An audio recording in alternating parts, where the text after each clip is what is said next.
ఎందుకు ఈ అతడు మళ్ళీ రిలీజ్ చేద్దాం అనుకున్నారు? 20 ఏళ్ళు అయిన ఆ సినిమాది ఇవాళకి కూడా మాకు రికగ్నైజేషన్. ఆ సినిమా పేరు వచ్చింది, అంత క్రేజ్ ఉందంటే అది because of director and hero అండి. ఫైనాన్షియల్ గా మేము రూపాయి కూడా లాస్ అవ్వాలి. అక్కడ పార్ట్ 2 అని వచ్చే అవకాశం ఇప్పుడున్న పరిస్థితుల్లో చేస్తే కూడా బాగుంటుంది డెఫినెట్ గా. ఇంకా పెద్ద సినిమాగా చేయాలి. నెంబర్ 1. నెంబర్ 2, డైరెక్టర్ డేట్లు కావాలి, హీరో డేట్లు కావాలి. వాళ్ళు కనుక సిద్ధం అనేటైతే బలగం సినిమా కానీ, పెళ్లి చూపులు కానీ బాగా పేరు వచ్చినాయి, కమర్షియల్ కూడా బాగా సక్సెస్ అయినాయి కదా. చిన్న సినిమా తీయాలనేది ఉంది కానండి, ఏదో ఒక అట్రాక్షన్ కావాలి. ఇప్పుడు మేము ఎట్లా ఫీల్ అయ్యాము త్రివిక్రమ్ గారిని చూసి. ఈ నాదర్ పాత్ర శోభన్ బాబు వేయాల్సిందా? శోభన్ బాబు అని గుర్తు రాగానే ఎవరికైనా ఒక ట్రిమ్గా ఉండే హీరో గుర్తు రావాలి తప్ప అనారోగ్యంతో ఈ క్యారెక్టర్ వేయాలని నేను అనుకోలేదు. అది మీరైతే బాగుంటుందండి అని కనుక డైరెక్టర్ అని అడిగితే డెఫినెట్గా చేసి ఉండేవాడు. మిమ్మల్ని గ్రే హెయిర్లో జనం కొంతకాలం గుర్తుపట్టలేదేమో.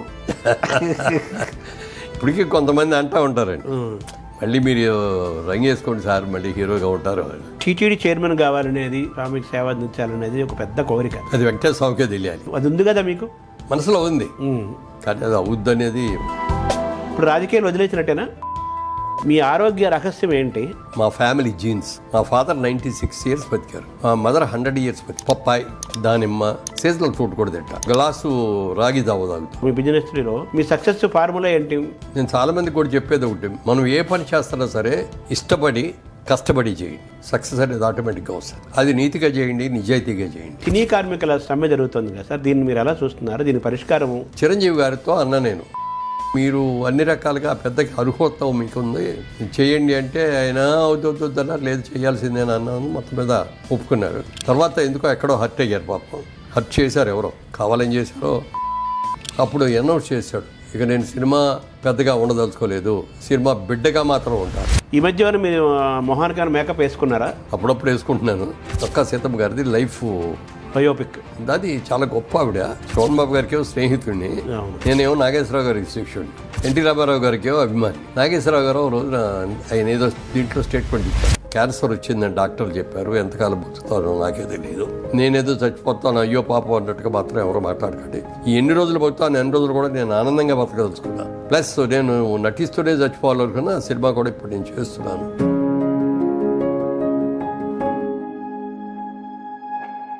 నమస్కారం. మనతో పాటు మురళీమోహన్ గారు ఉన్నారు. తెలుగువాడ ప్రపంచంలో ఎక్కడున్నా ఏమాత్రం పరిచయం చేయాల్సిన అవసరం లేని వ్యక్తి. 50 ఏళ్ళు పైన వారి సినిమా ప్రస్థానం. జైభేరి నిర్మాతగా అద్భుతమైన సినిమాలు తీశారు. జైభేరి రియల్ ఎస్టేట్ సంస్థ కూడా చాలా మంచి పేరు తెచ్చుకుంది. ఒక మోడల్గా ఈరోజు రియల్ ఎస్టేట్ రంగానికి ఉందని చెప్పచ్చు ఆ సంస్థ. అతడు సినిమాను రేపు 9వ తారీఖు రిలీజ్ చేస్తున్నారు. 20 ఏళ్ల తర్వాత మళ్ళీ మేకప్ వేసుకుని సినిమాలు కూడా చేయబోతున్నారు.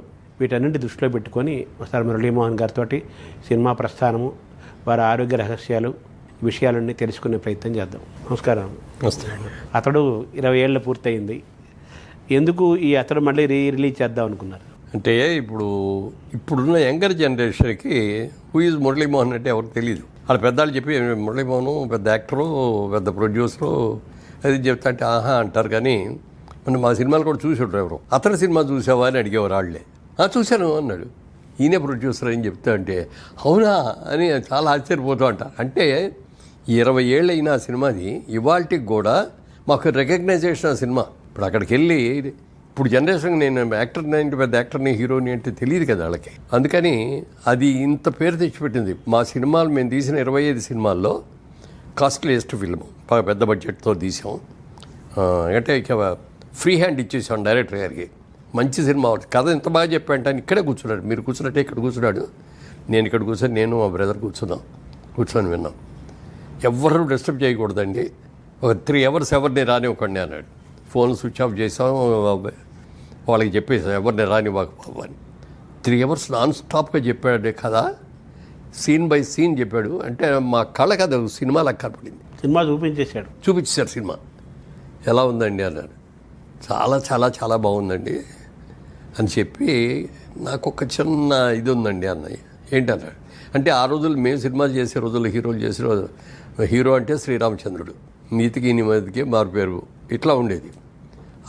ఈ కథలోకి వచ్చేది చూసినప్పటికీ హీరో కొంచెం నెగిటివ్ పాయింట్లో కనిపిస్తాడు మనకి. అదొక్కటి కొంచెం అనిపించిందండి అన్న.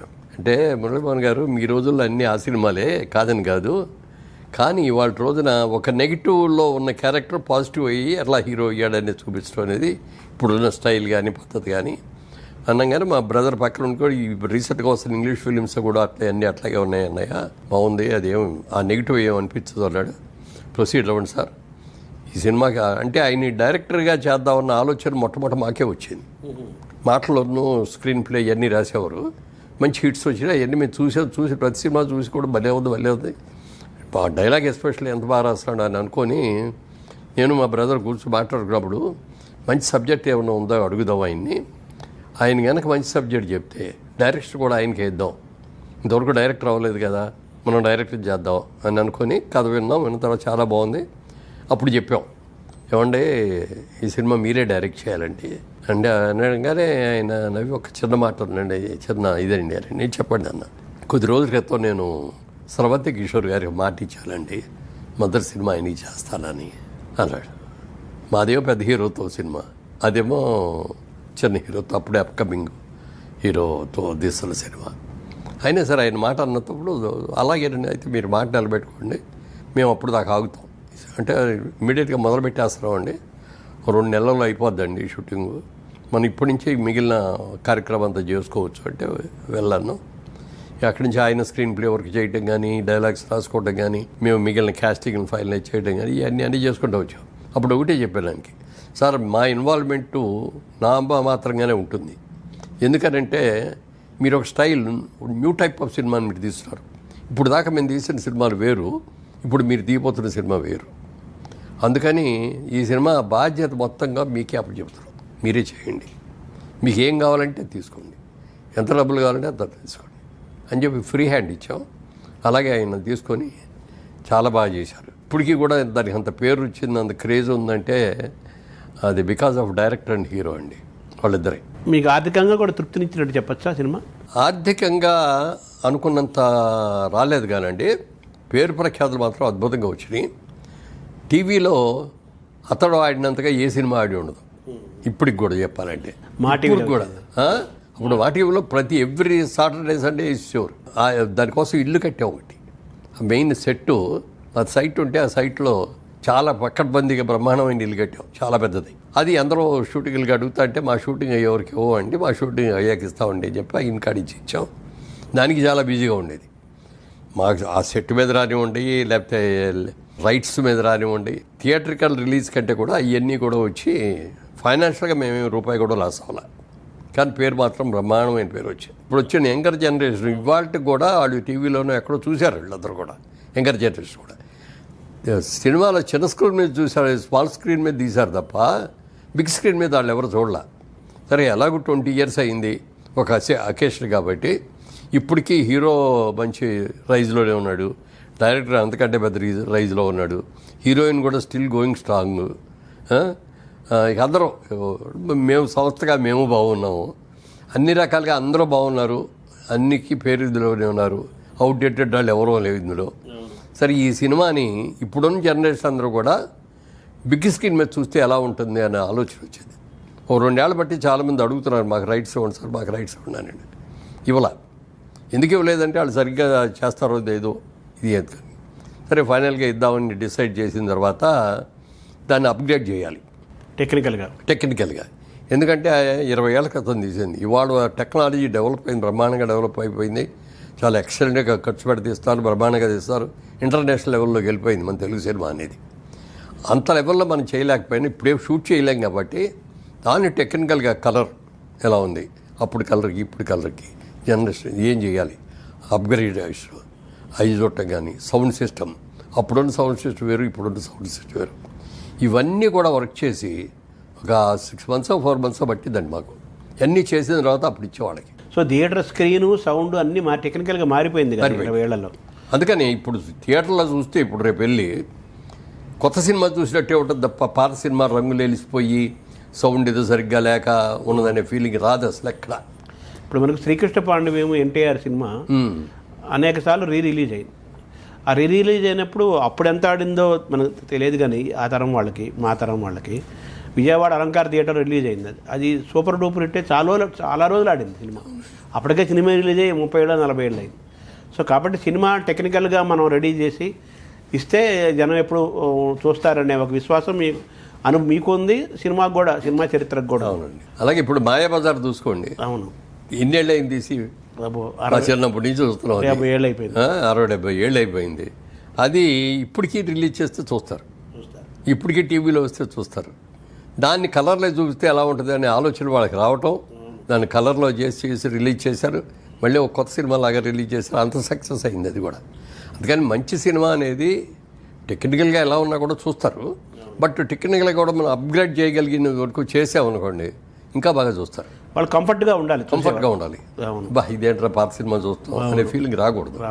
అలాగే ఇప్పుడు మనకి ఐమాక్స్ థియేటర్ ఒకటి ఉంది. ఈ ఐమాక్స్లో కూడా దీన్ని సినిమా రిలీజ్ చేస్తే ఎట్లా ఉంటుంది, దానికోసం కాస్ట్ ఎక్కువ అవుద్ది. ఆ ఒక్క థియేటర్ మనకి ఐమాక్స్లో ఇంకెక్కడ లేవు కదా మనకి, అది ఇక్కడే ఆడుతుంది.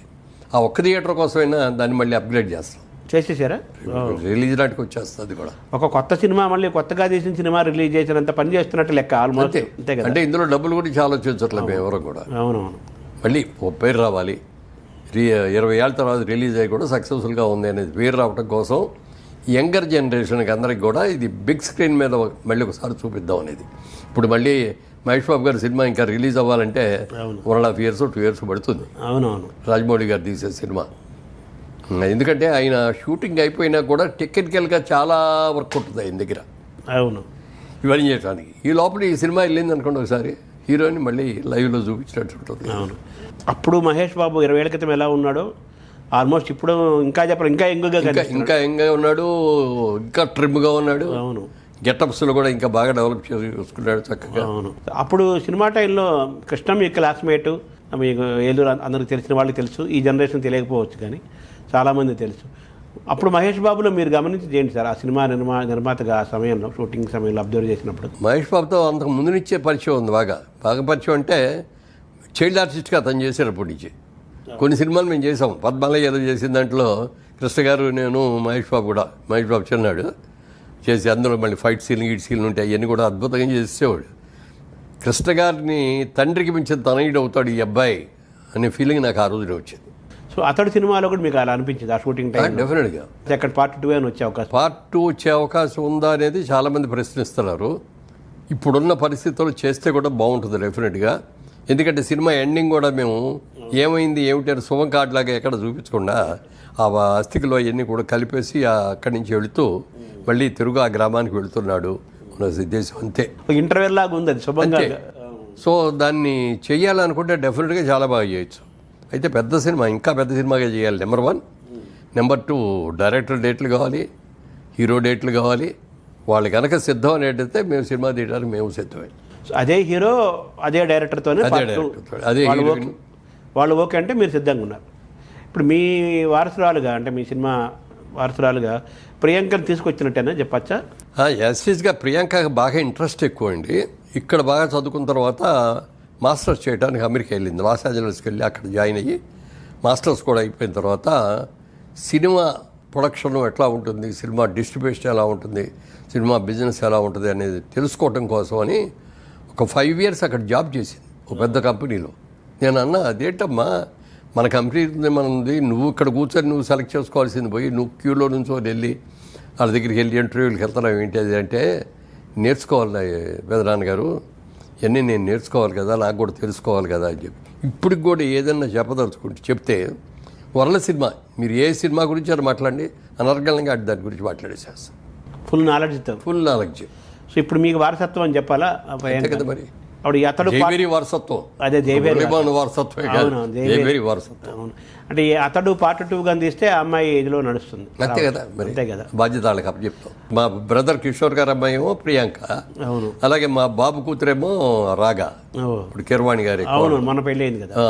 సో యంగ్స్టర్స్ వాళ్ళిద్దరు ఉన్నారు కాబట్టి వాళ్ళిద్దరికి అప్పు చెప్పేస్తాం. సో ఇద్దరు మీ వారసులుగా మళ్ళీ జైబీఆర్ మోగిస్తడానికి సిద్ధమవుతున్నారు. తర్వాత మీరు కూడా జైబీఆర్ ద్వారా ఒక మంచి సినిమా, మీరు మొదటి నుంచి కూడా దాసరి గారి శిష్యులు, మీరు ఆ స్కూల్ నుంచి వచ్చిన వాళ్ళు. దాసరి గారు ఎప్పుడు ఒకటే మాట అంటారు, కథే హీరో అంటుంటారు కదా. సో మీ సినిమాలన్నీ కథాత్మకమైన సినిమాలే కదా. అటువంటి సినిమాలు తీయాలని కూడా మీరు చాలాసార్లు అన్నారు. మీరు అదేమన్నా, అది కూడా వచ్చే అవకాశం ఉంది? అంటే వచ్చే అవకాశం అయితే ఉందండి. ఇప్పుడు ఏం చేయాలి అంటే సిస్టమ్ అంతా మారిపోయింది. మేము ఇంకా ఓల్డ్ స్కూలు ఓల్డ్ సిస్టంలోనే ఉన్నాం. కథలు చెప్పడానికని వస్తున్నారు, వింటున్నాం కూడా. వాళ్ళు నాకంటే పాత రోజులకి కథలు చెప్తున్నారు. ఓహో. ఈ మోడర్న్ స్టోరీలు లేకపోతే మోడర్న్ టెక్నాలజీ దీనికి సంబంధించిన చెప్పట్ల వాళ్ళు చెప్పే కథలు వింటా ఎందుకురా బాబు ఇంత టైం వేస్ట్ చేస్తాం అనిపిస్తుంది. ఎదురుకుండా కూర్చొని మనిషి కథ చెప్తున్నాడు అనుకోండి, మనం కళ్ళు ఆర్పకుండా అలాగే చూస్తూ కూర్చోవాలి. కథ బాగుంటే అట్లాగే ఉంటుంది, హుషారుగా ఉంటుంది. కథ బాగాలితే ఇట్లా నిద్ర వస్తూ ఉంటుంది. మీ త్రివిక్రమ ఆపేయండి కథ చాలండి బాగాలేదు అని అనలేవు, బాగుండదు కదా, బాగుండదు. అంటే త్రివిక్రమ శ్రీనివాస్ మీకు అతను సినిమా చెప్పినప్పుడు 3 గంటల సినిమా చూపించినట్టుగా చెప్పేవాడు కావాలి. 3 గంటలు చెప్పినా చెప్పకపోయినా సబ్జెక్ట్లో ఇది కొత్తదనం ఉండాలి కదా. అందరూ నా సినిమా సూపర్ హిట్ అవుద్దని సినిమా తీస్తే అంటాడు. ఎప్పుడు ఎన్టీ రామారావు హీరోగా ఉన్నప్పుడు తీసే కథలాగా ఉంటుంది. ఇప్పుడు బలగం సినిమా కానీ పెళ్లి చూపులు కానీ బాగా పేరు వచ్చినాయి, కమర్షియల్ కూడా బాగా సక్సెస్ అయినాయి కదా. చిన్న సినిమాలండి, చిన్న సినిమాలు కదా, అవి మరి ప్రేరణగా తీసుకోవచ్చు కదా. పెళ్లి చూపులు కూడా చిన్న కాస్టింగ్. అవును, వాళ్ళు పెద్ద హీరోలు అయిపోయారు. నేషనల్ హీరో కానీ హీరోయిన్ కానీ అందరూ కూడా అలా అంటున్నా సార్. అలా మీరు అది ఆ మార్కెట్ లేదని చెప్పడానికి లేదు, మార్కెట్ ఉంది కదా. చిన్న సినిమా తీయాలనేది ఉంది కానండి, ఏదో ఒక అట్రాక్షన్ కావాలి. లేకపోతే ఇదిగో ఇతను చిరునాడు మన ఛాన్స్ ఇస్తే ఇప్పుడు మేము ఎట్లా ఫీల్ అయ్యామో త్రివిక్రమ్ గారిని చూసి అలా ఫీల్ అవ్వాలి. అలాగే దాసరి గారి దగ్గర సినిమాలు చేసేటప్పుడు నేను రాజాచంద్ర అని ఒక అసిస్టెంట్ డైరెక్టర్ ఉండేవాడు. అవును, అతను డైలాగ్ అయిన బాగా చెప్పించేవాడు. దాసరి గారు చెప్పి అతను బాధ్యత అతనికి అప్పచెప్పారు. ఏదో డైలాగ్ అది చెప్పేసి వాళ్ళకి చూడు ఆ మాడ్యులేషన్స్ అవి చెప్పు అంటే అతను నాటకాలు వేసాడు, నాటక అనుభవం ఉంది, మంచి ఇంట్రెస్ట్ ఉంది అవన్నీ చెప్పేవాడు. చూసినప్పుడు ఈ కుర్రాడు బాగున్నాడే, ఇతన్ని డైరెక్ట్ చేస్తే బాగుంటుంది. అప్పుడు ఇంకా నేను పెద్దగా సినిమాలు తీయట్లా. అప్పుడు నేను ఒక్కటే రామదండ అని సినిమా చేశాను. హిట్ కదా బాగా, పెద్ద హిట్ అయింది. అది ఫస్ట్ సినిమా జైవేరి గారు బ్యానర్, అప్పుడు మురళీ చిత్ర అనే బ్యానర్లో ఆ సినిమా చేశాం. దానికి బాలచంద్ర గారి సబ్జెక్ట్. అది బాలచంద్ర గారు సూపర్విజను ఆయనే ఇచ్చాడు, ఆయన అసోసియేట్ని. ఇతని ఛాన్స్ ఇవ్వండి, నేను పైనుండి చూసుకుంటాను అన్నీ కూడా, ఏ సీన్లు ఎప్పుడు ఏం చేయాలి ఇవన్నీ కూడా నేను చూసుకుంటాను అని చెప్పి ఆయన చెప్పడం జరిగింది. అన్నట్టుగానే ఆయన పాటలు తీసేటప్పుడు వచ్చారు, క్లైమాక్స్ తీసేటప్పుడు వచ్చారు. రోజు ఆయన బయలుదేరే ముందు డైరెక్టర్ మా సెట్లోకి వచ్చే లోపల ఇవాళ ఏం సీన్లు తీస్తారని చూసి షార్ట్ డివిజన్ కూడా ఆయన చేసి. ఈ సినిమాలు ఎక్కువ ఆయన రాజాచంద్ర డైరెక్ట్ చేశారు కదా. అదే చెప్తున్నా. అప్పుడు ఆ ఒక్క సినిమా తప్ప ఇంకో సినిమా తీయలా. ఇక సినిమాలు తీద్దాం, మొదటి సినిమా తీసాం బాగానే ఉంది అనుకున్న టైంలో ఇతను గుర్తుకొచ్చాడు రాజాచంద్ర. అప్పటికి విజయబాబురెడ్డి గారి మంచి రైజ్లో ఉన్నాడు, బాగా తీస్తున్నాడు సినిమాలు. వెళ్ళే ఒక రోజు ఆయన దగ్గరికి, మీ ఇద్దరం ఒకరి నుంచి వచ్చాం, బాగా ఒకే రూమ్లో ఉండి చదువుకున్నాం. మాకంటే సీనియర్ ఆయన బిఏ చదువుతూ ఉన్నప్పుడు మేము ఇంటర్మీడియట్ చదువుతూ ఉండేవాళ్ళం. కాకపోతే మేము నేను ముఖర్జీ గారని ఆయన సమతా ఆర్ట్స్, మేము ముగ్గురు ఒకే రూమ్లో ఉండేవాళ్ళం అనమాట. అట్లా బాగా క్లోజ్ కూడా. ఆయన దగ్గరికి వెళ్ళి చెప్పా, ఇట్లా దాసరి గారి దగ్గర ఒక కుర్రాడు ఉన్నాడంటే చాలా అతనికి ఛాన్స్ ఇస్తే చాలా మంచి డైరెక్టర్ అవుతాడు అది ఇది అన్న. అంటే రేపు రమ్మ నువ్వు తీసుకురాడు. నేనే తీసుకొని వెళ్ళి చెప్పగానే ఇతను అయితే నాకు తెలుసు కదా, చూశాను చాలా సెట్లో కూడా చూశాను, బాగా చేస్తాడు అని. సబ్జెక్ట్ అది కూడా ఆయనే ఇచ్చాడు. దాన్ని స్క్రీన్ ప్లే చేసి బొమ్మరిల్లు ఎంత పెద్ద హిట్ అయిందో మీకు తెలుసు. బ్లాక్ అండ్ వైట్లో తీసాను బొమ్మరిల్లు. అప్పుడు 3.5 లక్షలు 4 లక్షలు అయ్యి ఉంటుంది అది దాని బడ్జెట్. పెద్ద హిట్ అయింది. సో అలా నేపథ్యం ఉంది కాబట్టి మళ్ళీ అది అయిన తర్వాత నెక్స్ట్ మనం జైబేరి అనేది అప్పుడు వచ్చేది మాకు. గిరిబాబు గారిది కదా అది. గిరిబాబు గారిది అది. గిరిబాబు గారి దగ్గర 2 సినిమాలు అయింది జైబేరి రాళ్ళు. తర్వాత ఇంకో సినిమా తీసేటప్పుడు నేను హీరో. దాంట్లో వెళ్ళి చూస్తే క్లాప్ బోర్డు మీద మాధవి చిత్ర అని ఉంది. ఇదేంటయ్యా జైబేరి కదా నీ సంస్థ మాధవి చిత్ర అని పెట్టామంటేను మా అమ్మాయి పేరు పెట్టుకున్నాను అన్నాడు. మరి జైబేరి ఏం చేస్తావు అన్నాడు. ఏం లేదు దీని మీదే తీస్తాను. అయితే జైబేరి నాకు ఇచ్చి, నాకు జైబేరి అంటే ఇష్టం, ఒక మంచి గుడ్ సైన్ అది. జైబేరి మోగిచ్చింది అంటే విజయ మూవీస్ లాగా జైబేరి. ఇదివరకు రాజులందరూ కూడా యుద్ధానికి వెళ్ళేటప్పుడు జైబేరి మోగించేవారు. యుద్ధంలో విజయం వచ్చిన తర్వాత కూడా జైబేరి మోగించేవారు, జయ శబ్దం కాబట్టి. అలాగే ఇప్పుడు ఇవాళ పేపర్స్లో చూస్తే క్రికెట్ మ్యాచ్ అవ్వగానే మన వాళ్ళు జైబేరి మోగించారు అని చెప్పి ఈనాడు ప్రత్యేకంగా వస్తుంది. అట్లా హెడ్డింగ్ పెట్టేస్తారు. సో అలాగా మళ్ళీ మీరు సినిమా చిన్న సినిమా కథలు తీసుకొని ఒక ప్రణాళిక నడుస్తుంది. అప్పుడు కథ చెప్తున్నాం ఇన్ని రాజేశ్వర గారిని. అంటే ఏయో రకరకాలు చెప్పాడు, ఏ చూసాం, ఏది నచ్చట్లేదు, ఇంకా ఏదైనా చూడండి అంటే ఓ రోజున అన్నాడు, ఏమండి విజయబాబురెడ్డి గారు అప్పుడు ఆ రోజుల్లో విజయ అని ఒక బుక్ ఉండేది. ఆ బుక్లో వెనక పక్కన ఇంకో నవల, చిన్న నవల ఒకటి అటాచ్ చేసి 2 పిన్ చేసి అమ్మేవాడు. మార్కెట్. అలానే ఆ విజయ్లో ఒక కథ వచ్చిందండి, కామరాజు కథ. నవల పేరు అని చెప్పి కథ అవుట్లైన్ చెప్పండి అన్న. అవుట్లైన్ చెప్పాడు. చెప్పగానే బ్రహ్మాండంగా ఉంది కదా ఇది. ఆ నవల కూడా నాకు ఒకసారి నేను చదువుతాను, మీరు దీన్ని ఫుల్ ఫ్లెడ్జర్గా వర్క్ చేసి నాకు చెప్పండి, సినిమాగా ఎలా చేయాలి. మీరు నవలగా చెప్పారు, బాగుంది, మీరు చెప్పిన అవుట్లైన్ కూడా బాగుంది, కాబట్టి మీరు ఒక 10 రోజుల్లో మీరు వర్క్ చేసి నాకు ఫుల్ ఫ్లెడ్జర్గా సినిమాకి ఏం క్యారెక్టర్ ఎలా ఉండాలి, ఏం చేయాలి చెప్పమంటే వచ్చి చెప్పాడు. బ్రహ్మాండంగా నచ్చేసింది. వెంటనే వెళ్ళాం జయసూద్ గారి దగ్గర కాల్ షీట్లు తీసుకున్నాం. అది బ్లాక్ అండ్ వైట్ సినిమా. అవును, పర్వాలబ్బాయి కూడా. అప్పటికే నాకు అది 100వ సినిమా. రాజ్యాచంద్రకి ఏమో 2వ సినిమా. సో ఇప్పుడు మీరు అటువంటి వాళ్ళు దొరకట్లేదు అంటారా? దొరకట్లేదు ఉంటారు, బోల్డ్ మంది బ్రహ్మాండమైన దేశాలు, నాకు దొరకట్లే. అదే టాలెంట్ అంటే మీ ఇద్దరు కలవాలి. ఇప్పుడు ఎవరన్నా గబుక్కున్నా వచ్చి నాకు మంచి టాలెంట్ ఉందని నేను చెప్తే నువ్వు ఎలా నమ్ముతావు? అవును, ఎలా నమ్ముతావు అంటే నమ్మని కాదు, మనకు ఒక కాన్ఫిడెన్స్ రావాలి కదా అతని మీద, ఎలా చేస్తాడని. ఒక అబ్జర్వేషన్ ఏదో తెలియకుండా ఏదో అతను చెప్పాడు కదా అని చెప్పి ఇచ్చేయలేము గబుక్కన. సరే, అతడు సినిమాకి వస్తే, అతడు సినిమాలో ఈ నాదర్ పాత్ర శోభన్ బాబు వేయాల్సిందా? అవునండి. అతడి దగ్గరకు వచ్చినప్పటికీ కాస్టింగ్ డైరెక్టర్ గారు ఇచ్చారు కొన్ని.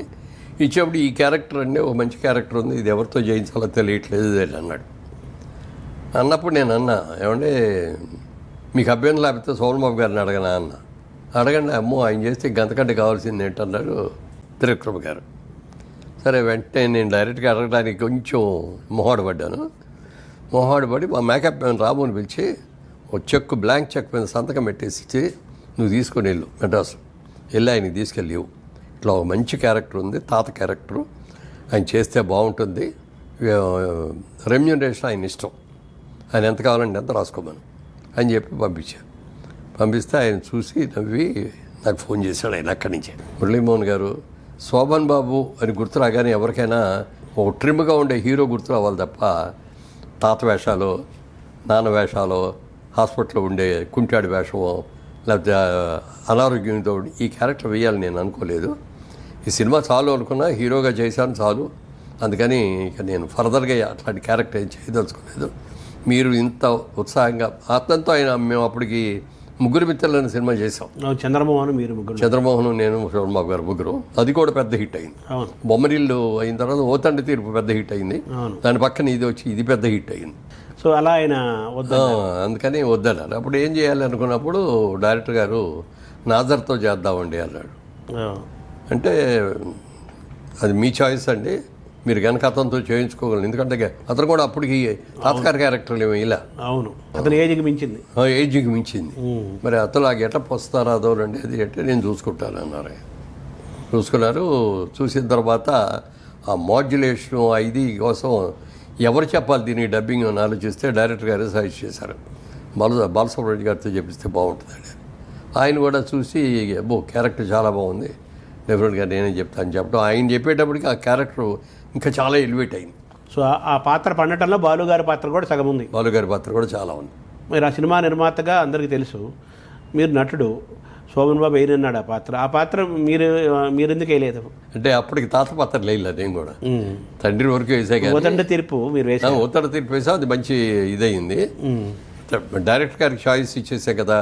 ఆయన ఏమంటే మీరే ఎందుకు వేయకూడదు అని అడిగితే డెఫినెట్గా జంప్ చేసి మరీ వేసి ఉండేవాడిని. కానీ ఆయన మనసులో రాకుండా ఇప్పుడు మన సినిమా కాబట్టి నేనే వేస్తానని చెప్పుకోకూడదు కదా, అది మీరైతే బాగుంటుందండి అని కనుక డైరెక్టర్ అని అడిగితే డెఫినెట్గా చేసి ఉండేవాడిని. ఆ సినిమాలో మీరు ఒక పాత్ర కూడా వేయలేదు అంత. యాక్చువల్గా నాకు అనిపించింది ఈ నాదర్ పాత్ర మీరు వేస్తుంటే సినిమాలు అందరు గుర్తుపెట్టేవాడు, ఈ జనరేషన్ వాళ్ళు కూడా అనిపించింది. సార్ నాదర్ ఆయన మీలాగా నాటక రంగం నుంచి వచ్చినవాడు కాబట్టి అద్భుతంగా నటించాడు. బాలు గారు వాయిస్ బాగా చేశాడు. అందులో మనం వేయలేకపోయాం అనేది ఒకటి పక్కన పెడితే అతను చాలా బాగా చేశాడు, డెఫినెట్గా బాగా చేశాడు. ఈ మధ్య మీరు మొహానికి మేకప్ వేసుకున్నారా? అప్పుడప్పుడు వేసుకుంటున్నాను. ఇప్పుడు రీసెంట్గానేమో ఆంధ్రలో అన్నపూర్ణ డొక్కా సీతమ్మ గారిది లైఫ్ బయోపిక్. అది చాలా గొప్ప ఆవిడ. అంటే ఇప్పుడు జనరేషన్కి ఎవరికి తెలియదు. మేము ఈస్ట్ గోదావరి నుంచి వచ్చినాం కాబట్టి మాకు తెలుసు ఆవిడ గురించి. ఇప్పటికీ అక్కడ ఆ ఊళ్ళో ఆయన విగ్రహం ఉంది కొన్ని చోట్ల ఆవిడ. తర్వాత డొక్కా సీతమ్మ గారి పేరు చెప్పని వాళ్ళు అందరికీ తెలుసు. అవును, అంత మంచి ఆవిడ. ఒక బ్రాహ్మిన్ ఫ్యామిలీలో ఆ రోజుల్లో ఏజ్ సెకండ్ మ్యారేజ్ చేసుకుంటుంది. నా క్యారెక్టర్ అందులో హస్బెండ్ క్యారెక్టర్ నేను వేస్తాను. అప్పటికి ఏమవుతుందంటే నా క్యారెక్టర్ భార్య చచ్చిపోయి ఉంటుంది, పిల్లలు ఉంటారు, మళ్ళీ పెళ్లి చేసుకోవాలి. ఒక చిన్న అమ్మాయిని చూసి మొత్తం పడి ఆ అమ్మాయిని చేసుకుందామనంటే ఆ అమ్మాయి తండ్రి వీళ్ళు అందరూ ఒప్పుకోవటం. అమ్మాయి ఇంకా అప్పటికి మెచ్యూర్ కూడా అన్నామన్నాం అనమాట. అప్పుడు బాల్య చిన్న వయసులో చేసేవాడు. చిన్న వయసులో భార్యగా తెచ్చుకుంటాడు, చెప్తాడు కూడా ఆవిడకి, నువ్వు నాకు భార్యగా కాదు నా బిడ్డలకి తల్లిగా రావాలి అది అని ఆవిడ వస్తుంది. ఆ తర్వాత ఇక అంతే. పాట అయిపోయిందా మొత్తం? మీ పాట అయిపోయిందా? జరుగుతుంది ఉంది. తర్వాత ఎస్వి కృష్ణారెడ్డి గారు వాళ్ళ మొన్న ఆ మధ్య కూడా మీరు వాళ్ళేదో సినిమా తీయబోతున్నారు, వాళ్ళు కూడా చేస్తారు. అందులో కూడా ఒక గురువు గారి వేషం. అదే వాళ్ళే ఆ సినిమాలో వాళ్ళే రంగు పడుతుంది అన్నట్టుగా రంగు పడుతుంది మీ మీద. అదే అదొకటి వేస్తాను. ఇప్పుడు దీంట్లో అఖండాలో ఒక క్యారెక్టర్ చేశాను, బాలకృష్ణ పాట. బాలకృష్ణ గారి. అవును. సో మళ్ళీ మీరు మేకప్ వేసుకుంటున్నారు. త్వరలో ఈ కొత్త జనరేషన్ ఆర్టిస్ట్ అనే వాళ్ళు ఎవరో కూడా రిటైర్మెంట్ అని అనుకోకూడదు. సోహన్ బాబు గారు అనుకున్నారంటే అది వేష్. అవును, మాజీ నటుడని ఎవరు అనరు కదా. అందరూ అది కాక అది నేనేమో నాగేశ్వరరావు గారి శిష్యుడు ఒక విధంగా, సోహన్ బాబు గారికి స్నేహితుడిని, నేనేమో నాగేశ్వరరావు గారికి శిష్యుడిని, ఎన్టీ రామారావు గారికి అభిమాని, రాజకీయ నాయకుడు ఆయన్ని, లేకపోతే ఓ జానపద నాయకుడు ఆయన్ని, ఓ పౌరాణిక నాయకుడు ఆయన్ని ఆరాధిస్తాను. నాగేశ్వరరావు గారు రోజున ఆయన ఏదో దీంట్లో స్టేట్మెంట్ ఇచ్చారు, నేను సినిమాలో రిటైర్ అయిపోవాలని అనుకోవటం లేదు, నేను నా ఆఖరి క్షణం వరకు నటుడిగా ఉండదలుచుకున్నాను, నటిస్తూనే చనిపోవాలనుకుంటున్నాను అని చెప్పింది. నేను చాలా ఇన్స్పైర్ అయ్యాను దానికి. చాలా ఇన్స్పైర్ అయిపోయిన తర్వాత ఆయన ఆఖరి సినిమా కూడా ఓ టైంలో ఆయనకి క్యాన్సర్ వచ్చిందనేది అర్థమైపోయింది. డైరెక్ట్ డాక్టర్లు చెప్పారు, ఫ్యామిలీని అందరినీ కూర్చోబెట్టి వాళ్ళందరికీ కూడా చెప్పి, మీరెవ్వరు నా మీద సింపతి చూపించడం కానీ ఇది కానీ ఏం చేయక్కర్లేదని చెప్పి ఒక ప్రెస్ మీట్ పెట్టి ఫ్యామిలీ అందరు కలిసి కూర్చొని ప్రెస్లో అనౌన్స్ చేశారు. నాకు ఇట్లా క్యాన్సర్ వచ్చిందని డాక్టర్లు చెప్పారు, ఎంతకాలం బతుకుతారో నాకే తెలియదు, అలా అన్నానని చెప్పి మీరందరూ అయ్యో పాప నాగేశ్వరరావు అని మీరెవరు సింపతి చూపించక్కర్లేదు నాకు, మీరు ఎవరైనా నా దగ్గరికి వచ్చినా, నన్ను చూసినా, నన్ను నాతో మాట్లాడించినా సరదాగా మాట్లాడి, నేనేదో చచ్చిపోతాను అయ్యో పాపం అన్నట్టుగా మాత్రం ఎవరో మాట్లాడకండి. ఈ ఎన్ని రోజులు బతుకుతాను ఎన్ని రోజులు కూడా నేను ఆనందంగా బతకదలుచుకున్నా. ప్లస్ నేను నటిస్తూనే చచ్చిపోవాలనుకున్నా సినిమా కూడా ఇప్పుడు నేను చేస్తున్నాను, వాళ్ళదే మనం అని చెప్పి ఫ్యామిలీ లాగా అందరు ఫ్యామిలీ మెంబర్స్ అందరూ యాక్ట్ చేసి 3 జనరేషన్ చేశారు. ఆఖరికి వచ్చేటప్పటికి ఆయన తెలిసిపోయింది ఆయనకి ఇంకా నా రోజులు చాలా తక్కువలోనే ఉన్నాయి అనుకున్నప్పుడు హాస్పిటల్లోనే ఉన్నారు. అప్పటికి నాగార్జున పిలిచి చెప్పారు, నేను ఎప్పుడు పోతాడో నాకే తెలీదు, నేను చనిపోయిన తర్వాత దీని డబ్బింగ్ ఎవరితోనో చెప్పిస్తే బాగోదు. అంతకుముందు గుమ్మడి వెంకటేశ్వరరావు ఒక క్యారెక్టర్ చేశారు, దాని నూతన ప్రసాద్ డబ్బింగ్, దాని నూతన ప్రసాద్తో డబ్బింగ్ చెప్పించారు, అస్సలు సూట్ అవ్వాల. ఆయన అదే మెన్షన్ చేశాడు, ఏ నూతన ప్రసాద్ తీసుకొచ్చి నాకు డబ్బింగ్ చెప్పించారు, అది ఏ మిమిక్రీ ఆర్టిస్ట్ చేయిస్తారు, వాయిస్ అయితే మిమిక్రీలో సరిపోద్దేవు కానీ ఒక ఆర్టిస్ట్గా నేను చేసిన ఇదిని నేను చేసి నా డబ్బింగ్ నేను చెప్పుకుంటేనే బాగుంటుంది, అందుకని నా సినిమా డబ్బింగ్ కూడా నేనే చెప్పాలనుకుంటున్నా, నువ్వు వెంటనే ఏర్పాటు చేయ నాకు డబ్బింగ్ అన్నాడు. నాగార్జున కూడా అన్నీ తెలుసుకొని ఆ ఎక్విప్మెంట్ అని తీసుకొచ్చి హాస్పిటల్ రూమ్లో కూడా పెట్టి అక్కడే డబ్బింగ్ చెప్పించారు. సో అలా ఆయన ఇన్స్పిరేషన్ వరకు నటించాలి. చాలు అట్లా ఆయన ఆఖరి నిమిషం దాకా కూడా నటిస్తూనే వెళ్ళిపోయారు. సో అందుకని అది కూడా ఇన్స్పిరేషన్ అదే, నేను రిటైర్ అవ్వను, ఆర్టిస్ట్గా అసలు రిటైర్ అవ్వను, నాకు ఓపిక ఉన్నంత వరకు, నాకు వేషాలు వచ్చినంత వరకు నేను చేస్తాను. అలా అని చెప్పి నేను ఎవరి దగ్గరికి వెళ్ళి నాకు వేషం ఉండని నేను అడగను.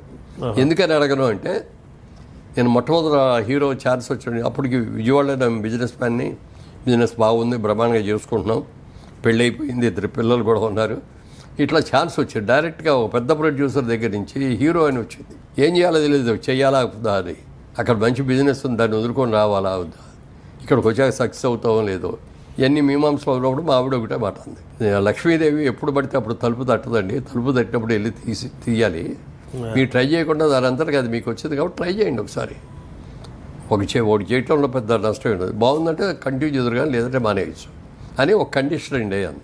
ఏంటి అన్న, షూటింగ్ అయిపోగానే మళ్ళీ మీరు విజయవాడ వచ్చేసి బిజినెస్ చూసుకుంటూ ఉండాలి, మెడ్రాస్లో కూర్చోవడం, ఆల్బమ్ తీసుకెళ్ళి ఏమని నేను పలానా సినిమా హీరోగా చేశాను, మీ సినిమాలో ఏదైనా వేషం నేను అడగటం కానీ చేయకూడదు, ఈ కండిషన్ పెట్టి, ఆ కండిషన్ ఈ రోజు వరకు కూడా నేను తప్పకుండా పాటిస్తాను.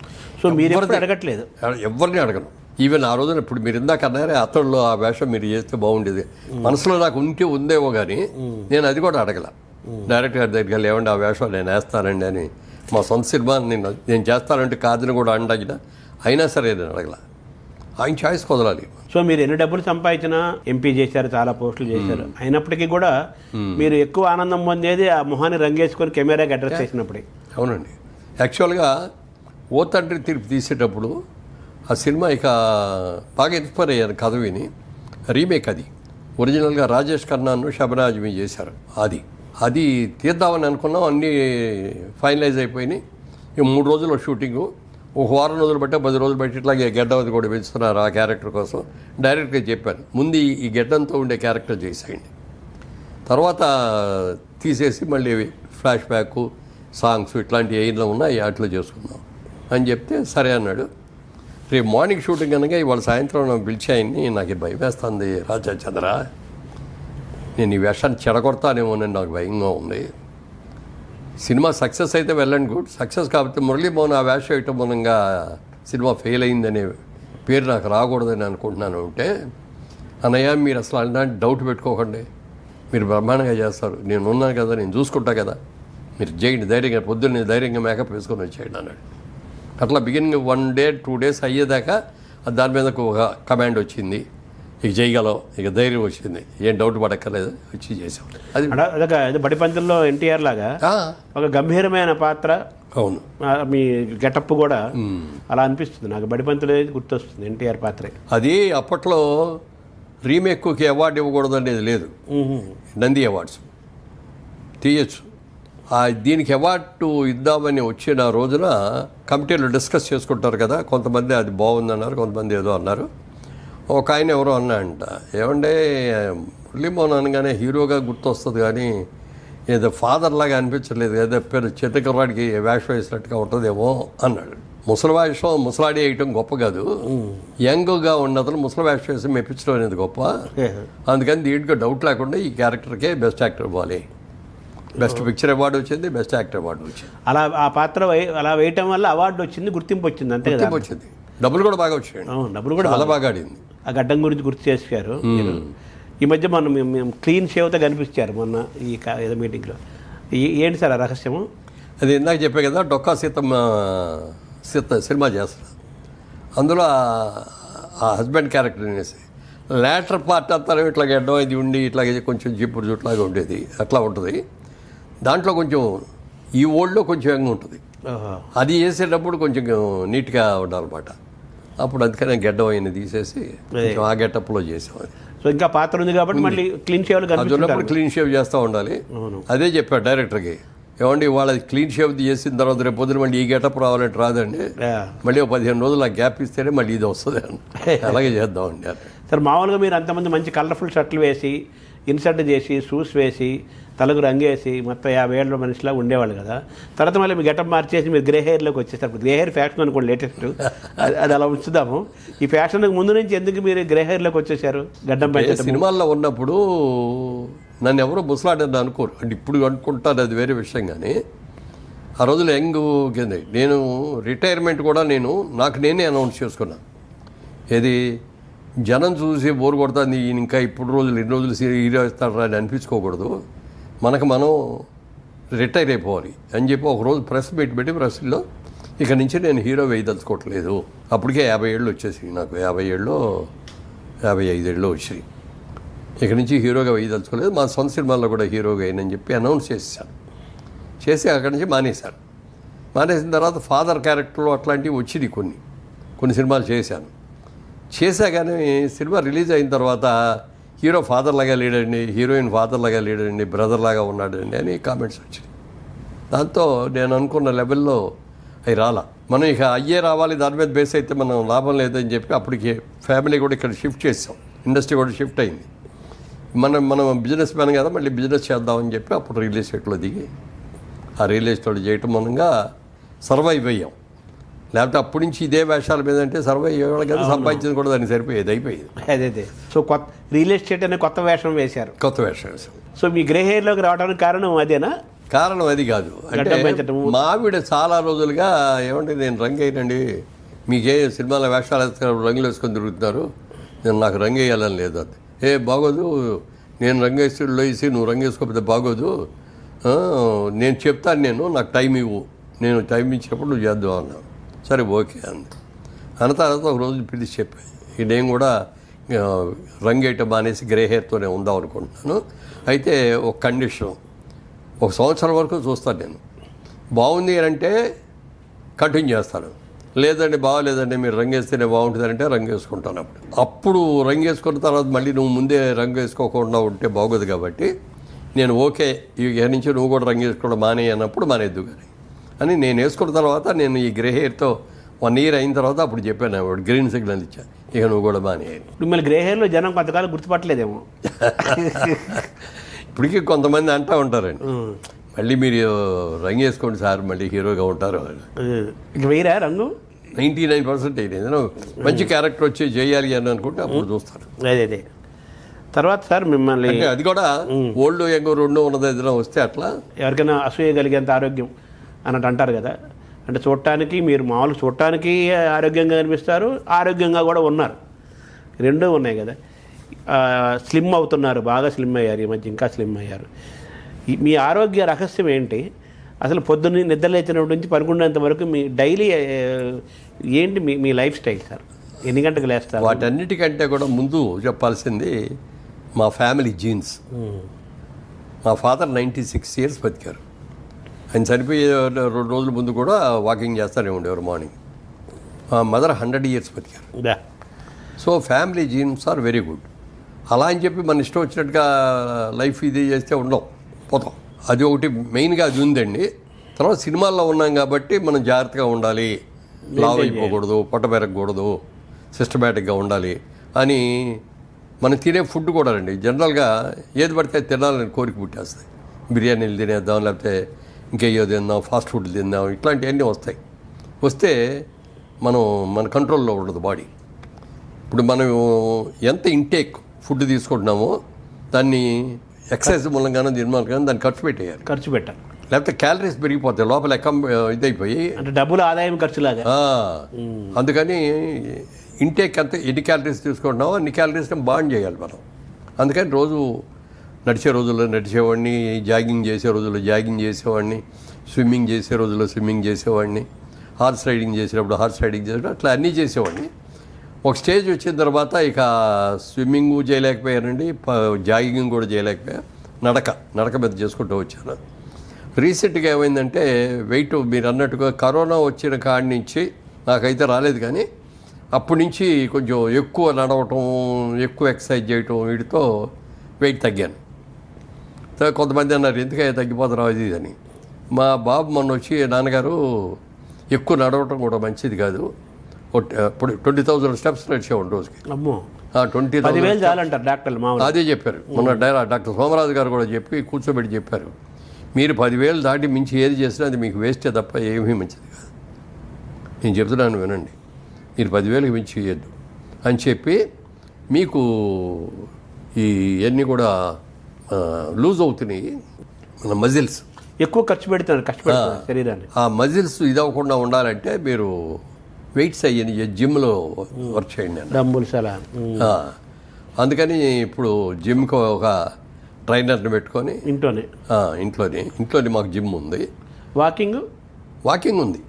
వాకింగ్ అంటే మొన్నటిదాకా 20,000 చేశానండి, ఇప్పుడు 10,000లోకి తీసుకొచ్చాను. ఎన్ని గంటలకు లేస్తారు సార్ పొద్దున మీరు? మామూలుగా 5కి లేస్తాను, లేచి కాలకృత్యాలు తీర్చుకొని అదే 5:30 to 7 నడుస్తానండి. నడిచి 7కి కరెక్ట్గా ఇంట్లోకి వచ్చేసి ఈటీవీ న్యూస్ పెట్టుకోవటం, ఈటీవీ న్యూస్ చూస్తా, మామిడి తెచ్చిన కాఫీ తాగుతూ నేను చేయటం. ఇక 20,000 చేసే రోజుల్లో మళ్ళీ 8 కాడికి మళ్ళీ 9 దాకా నడిచేవాడు. తర్వాత మీరు పూజ చేస్తారు కదా కంపల్సరీగా, అది ఎప్పుడు చేస్తారు? అది ఈ ఎక్సర్సైజ్ అయిపోయిన తర్వాత స్నానం చేసి పూజకి వెళ్తాను. 1 hour పడుతుంది. పద్మ కింద కూర్చుంటారా? కింద కూర్చునేవాడిని చాలా వరకు. ఈ మధ్యకాలంలో మోకాలు ఆపరేషన్ అది అయిన తర్వాత కింద కూర్చోవద్దనంటేను అక్కడే ఒక పేట్ లాంటిది ఒకటి పెట్టి స్టూల్ లాంటిది పెట్టి స్టూల్ మీద కూర్చోండి. పూజ తర్వాత బ్రేక్ఫాస్ట్ కానీ నేను ముందే దీని చేస్తాను. అవునా? ఎందుకు చేస్తారంటే దానికి కూడా ఇప్పుడు నేను పూజలోకి వెళ్ళేటప్పటికి 10:30 అవుతుంది, లేట్ అయిపోతుంది. 11:30కి వచ్చి బ్రేక్ఫాస్ట్ చేస్తే మళ్ళీ 2 o'clock లంచ్ చేయాలి కదా, గ్యాప్ తక్కువ ఉంటుంది. అందుకని 10:30 లోపల స్నానం అయిపోద్ది. 10:30కే బ్రేక్ఫాస్ట్ తీసేసుకొని 11 లోపు పూజలోకి వెళ్తాను. గంట మినిమం చేసేవాళ్ళు కదా, గంట పైన చేసేవాడిని. ఇప్పుడంటే ఒక్కో రోజు ఉన్నాం ప్రోగ్రామ్స్ని బట్టి ఒకసారి కొంచెం వెళ్ళాలి అంటే రిపిటేషన్స్ లేకుండా దేవుళ్ళు అందరిని పలకరిస్తారా? అంటే అందరినీ పలకరిస్తాను. అంటే ఏదో కళ్ళు మూసుకొని ధ్యానంలాగా కూర్చుంటారా? మీ పూజా విధానం ఎలా ఉంటుంది? అంటే చదువుకుంటాను నేనే, పైకి చదవను. ఇదివరకు పైకి చదివేవాడిని. అది ఎందుకు చదివేవాడిని అంటే ఒరిజినల్గా నా వాయిస్లో కొంచెం జీర ఉంది. ఆ జీర వాయిస్ పోవడం కోసం ఎవరన్నా చెప్పారనమాట. అప్పుడు సిగరెట్లు తాగమని కొంతమంది, చుట్టలు తాగమని కొంతమంది, లేకపోతే బీచ్కి వెళ్ళి రోజు పొద్దున్నే వాయిస్ ఎక్సర్సైజ్ చేయమని ఇవన్నీ చెప్తున్నారు. Vocal exercise. Vocal exercise. అప్పుడు నేను అనుకున్నాను అనమాట, రోజు పూజ చేస్తాం కదా, పూజ చేసేది బాగా లౌడర్గా చదువుతాం, గంట సేపు కంపల్సరీగా ఉంటుంది, కంపల్సరీగా పూజ చేస్తాం, కంపల్సరీగా దీనికి కూడా ఇది ఉంటుంది అని చెప్పి బాగా లౌడర్గా చదివేవాడిని. అప్పుడు ఎక్సర్సైజ్ వచ్చింది, అన్నీ వచ్చినాయి. తర్వాత ఇక పెద్ద ఇల్లు అనమాట మెడ్రాస్లో ఉన్నప్పుడుది, పెద్ద కాంపౌండ్. మనం ఎంత పెద్దగా చదివినా పక్కింటి వాళ్ళకి ఏర్పడుతుంది, డిస్టర్బెన్స్ లేదు. డిస్టర్బెన్స్.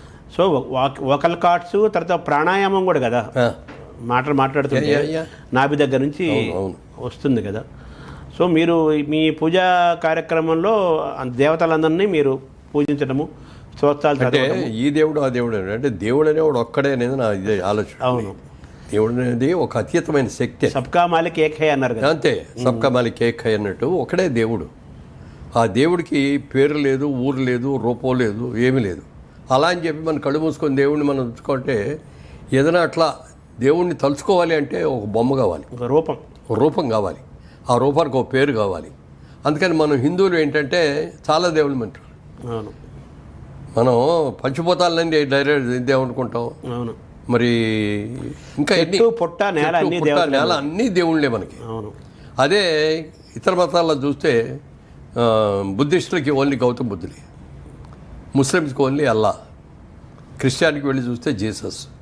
కానీ మనకు అలా కాదు, 3 కోట్ల మంది ఉన్నారు.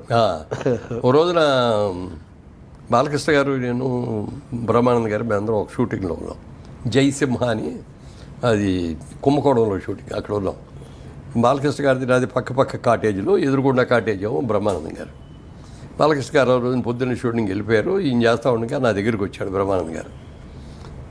బయట కూర్చొని అన్నీ వింటున్నాడు, నేను మాట్లాడే ఈ చూసి అవన్నీ అయిన తర్వాత, ఈ రోజు ఎంతసేపు చేస్తారు పూజ అన్నాడు. గంట సేపు చేస్తారండి అన్నాడు. ఏ దేవుడిని పూజిస్తారు అన్నాడు. అందరినీ పూజ చేస్తారండి. మరి మీరే దేవుడిని చేస్తారండి అన్న. నేను ఒక్కళ్ళే చేస్తానండి అన్నాడు. ఎవరిని చేస్తున్నారు మీరు అన్న. నేను వెంకటేశ్వర స్వామిని. నా ఉద్దేశంలో వెంకటేశ్వర స్వామే దేవుడు. నేను ఏ గుళ్ళోకి వెళ్ళినా, సాయిబాబా గుళ్ళోకి వెళ్ళినా వెంకటేశ్వర స్వామినే చూస్తా అక్కడ సాయిబాబాలో అని. ఎందుకంటే అట్లా అన్నాను. ఒక చిన్న ఉదాహరణ చెప్పాడు ఆయన. ఇప్పుడు చాలామంది ఇంట్లో పని చేసే వాళ్ళు వచ్చి 3 ఏళ్లలో 4 ఏళ్లలో చేసి వెళ్ళిపోతూ ఉంటారు కదా. ఇప్పుడు అపార్ట్మెంట్స్లో ఉండేవాళ్ళకి నెలకి. ఇప్పుడు 4 ఏళ్లలో పనిచేసే ఒక అమ్మాయి మన ఇంటికి వచ్చింది అనుకోండి, అన్హెల్తీగా ఏదైనా జబ్బు చేసింది. మన ఇంట్లో పనిచేసే అమ్మాయి అయితే మనమే ఇచ్చిదికొని మా డబ్బులు తీసుకెళ్ళి చేయించుకుంటాం. 4 ఏళ్లలో చేసే అమ్మాయి మన ఇంటికి వచ్చింది, ఎవరో ఒకళ్ళు ఇస్తారులే అని ఎవడో ఇవ్వడు. అలాగే నువ్వు అందరు దేవుళ్ళని పూజ చేసావు అనుకో, ఆంజనేయ స్వామిని చూసుకుంటాడు, వెంకటేశ్వర స్వామి అనుకుంటాడు, జీసస్ చేసేవు నన్ను చూడలేదు కదా అని ఆయన అనుకుంటాడు.